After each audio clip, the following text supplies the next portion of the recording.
लाडक्या बहिणीसाठी ही आनंदाची बातमी आहे। लाडक्या बहिणींनो, बँकेचा SMS आता तपासा। 2-3 दिवसांमध्ये फेब्रुवारीचा हप्ता जमा होणार आहे। महिला बालकल्याण मंत्री आदिती तटकरे यांनी माहिती दिलेली आहे आणि लाडक्या बहिणींसाठी ही आनंदाची बातमी आहे।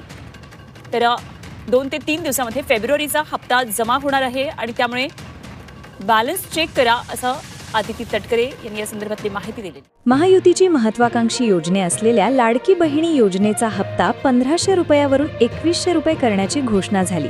मात्र हे वाढीव पैसे कधीपासून मिळणार आहेत त्याचा देखील आढावा घेऊया या स्पेशल रिपोर्टमध्ये। अखेर माझ्यासारख्या अनेक महिलांची प्रतीक्षा संपली आहे आणि लाडक्या बहिणींना आता प्रत्यक्षात पैसे वाटप होण्यास सुरुवात झाली आहे। ही बातमी खरंच मनाला आनंद देणारी आहे, कारण तब्बल 15 जिल्ह्यांमध्ये आजपासून पैसे जमा होऊ लागले आहेत। जर तुम्ही या 15 जिल्ह्यांपैकी कोणत्याही जिल्ह्यात राहत असाल तर तुमच्या खात्यातही रक्कम आलेली असण्याची शक्यता खूप जास्त आहे। आता मी तुम्हाला सविस्तर सांगते की कोणकोणत्या जिल्ह्यांमध्ये पैसे जमा झाले आहेत, किती रक्कम मिळाली आहे आणि कोणाला 2100 रुपये मिळाले तर कोणाला 4200 रुपये मिळाले याची पूर्ण माहिती। खूप दिवसांपासून आम्ही सगळ्या महिला वाट पाहत होतो की लाडकी बहीण योजनेचे पैसे नेमके कधी मिळणार। दरम्यान मुख्यमंत्री स्तरावर बैठका झाल्या आणि निर्णय घेतल्यानंतर अखेर आज अनेक महिलांच्या खात्यात पैसे जमा झाले आहेत। कालच सांगितल्याप्रमाणे आज प्रत्यक्षात पैसे जमा होण्यास सुरुवात झाली आणि सर्वात आधी 15 जिल्ह्यांमध्ये ही प्रक्रिया पूर्ण करण्यात आली आहे। जर तुम्ही त्या जिल्ह्यांमध्ये राहत नसाल तरी घाबरण्याची गरज नाही, कारण लवकरच इतर जिल्ह्यांमध्येही पैसे जमा होणार आहेत।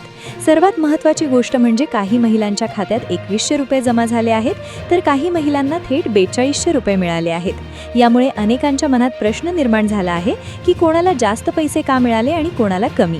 यामागे काही विशिष्ट अटी आणि प्रक्रियेचे कारण आहे। ज्या महिलांनी आवश्यक कागदपत्रे आणि प्रक्रिया पूर्ण केलेली आहे त्यांना 2 हप्ते एकत्र मिळाल्यामुळे 4200 जमा झाले आहेत, तर काही महिलांना सध्या एकाच हप्त्याचे 2100 रुपये मिळालेले आहेत।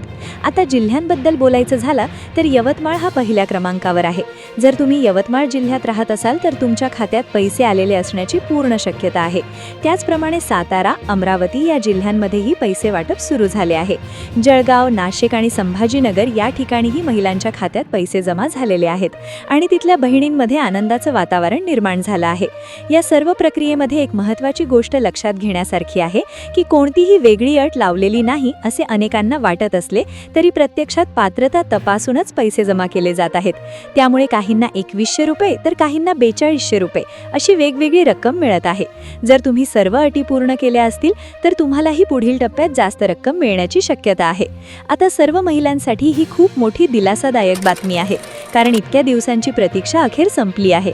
ज्यांच्या खात्यात पैसे आले आहेत त्यांनी नक्की आपला बॅलन्स तपासून घ्यावा आणि ज्यांना अजून आले नाहीत त्यांनी थोडा संयम ठेवावा, कारण उर्वरित जिल्ह्यांमध्येही ही प्रक्रिया लवकरच पूर्ण होणार आहे।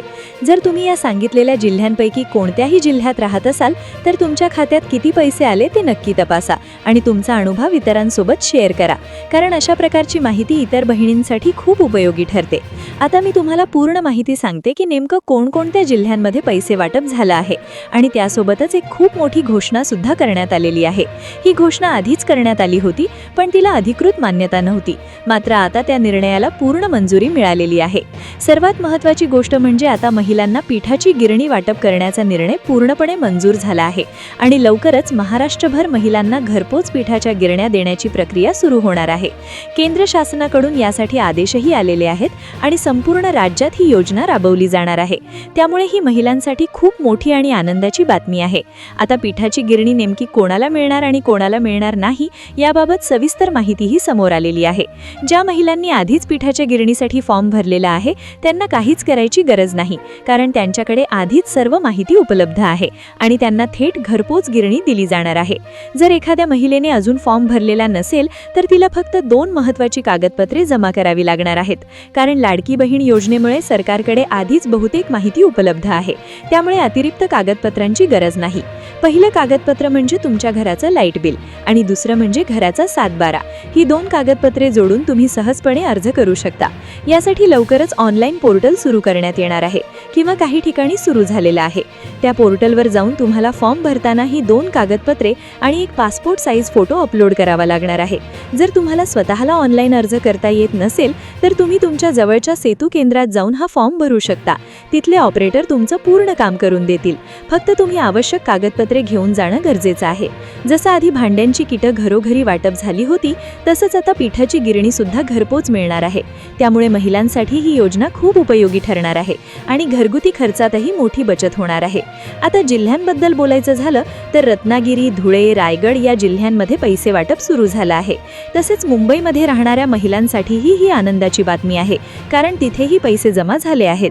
नंदुरबार आणि बीड या जिल्ह्यांमध्येही महिलांच्या खात्यात पैसे आलेले आहेत. त्याचप्रमाणे जळगाव, नाशिक आणि संभाजीनगर या ठिकाणीही पैसे जमा झालेले दिसून येत आहेत. उर्वरित जिल्ह्यांमध्ये प्रक्रिया सुरू आहे आणि लवकरच सर्व महिलांच्या खात्यात रक्कम जमा होणार आहे. शेवटी पुणे, कोल्हापूर आणि अहमदनगर या जिल्ह्यांमध्ये पैसे वाटप झाल्याची माहिती समोर आली आहे. त्यामुळे जर तुम्ही या जिल्ह्यांमध्ये राहत असाल तर तुमच्या खात्यात पैसे आलेले असण्याची पूर्ण शक्यता आहे. आता काही महिलांना 2100 रुपये मिळाले आहेत तर काहींना 4200 रुपये मिळाले आहेत. त्यामुळे तुम्हाला नेमके किती पैसे मिळाले हे एकदा नक्की तपासून घ्या. जर अजून पैसे आले नसतील तर काळजी करू नका, कारण ही प्रक्रिया टप्प्याटप्प्याने सुरू आहे आणि लवकरच तुमच्या खात्यातही रक्कम जमा होईल. पहिलं प्रोत्साहन दिलं, पण ते प्रोत्साहन त्यांनी क्रांतीज्योती सावित्रीबाई फुलेंनी पहिली मुलींसाठीची शाळा सुरू केली. त्यांच्यासोबत फातिमा शेख सुद्धा होत्या. यांनी सुद्धा त्या ठिकाणी एक छोट्याशा त्यांच्या त्या कोलीमध्ये ही शाळा सुरू केली.